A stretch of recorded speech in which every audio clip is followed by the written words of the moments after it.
Well, Coach, here it is. It's the regular season finale, and it all comes down to this game. It is a must-win game for your team. A win at Bowling Green on Friday gives you the prize that you guys have been shooting for all year, and that's the Mackey's Championship.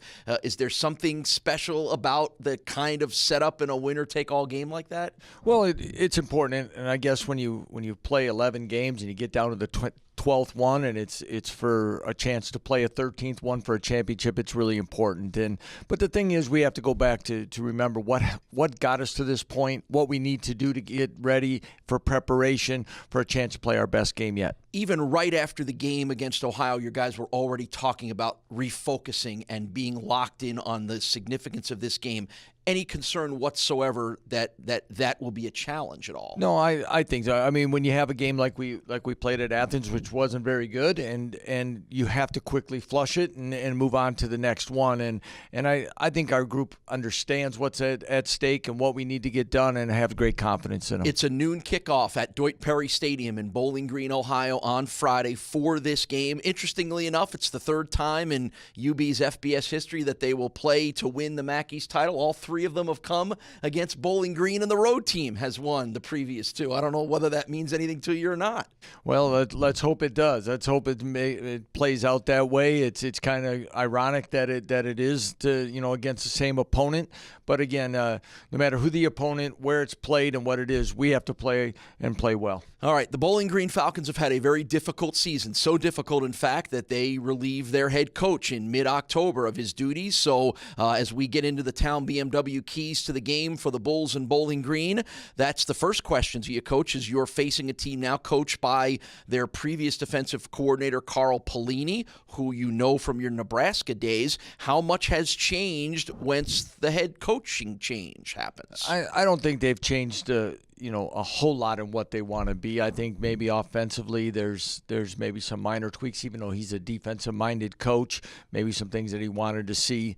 But Carl's an outstanding head football coach. Had a chance to work with him for a season. Have competed against him when he was at Minnesota State Mankato as well on the opposite sides. He's a fine defensive mind.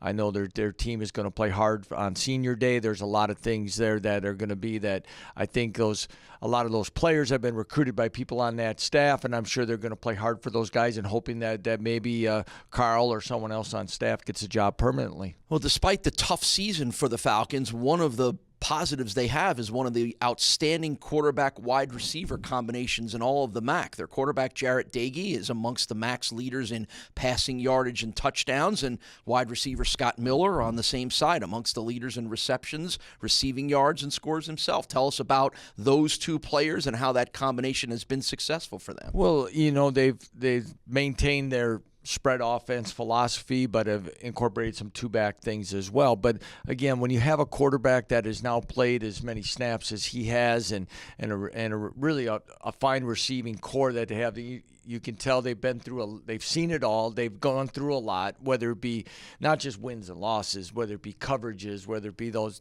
situations, and they're very confident and they know each other very well and where they're going to be. But as a whole, Paul, what hits me is I've always been impressed with their athleticism on the offensive side of the ball. I think they have elusive players that can make big plays.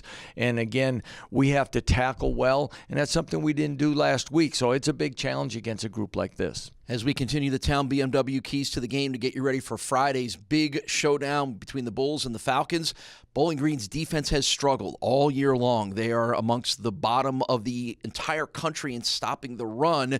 I know that doesn't always mean anything in these matchups, but as you look at their defense, do you see some opportunities to do some things for your offense? Well, no matter where they rank, we have to establish a running game, in my estimation, in a game like this time of the year.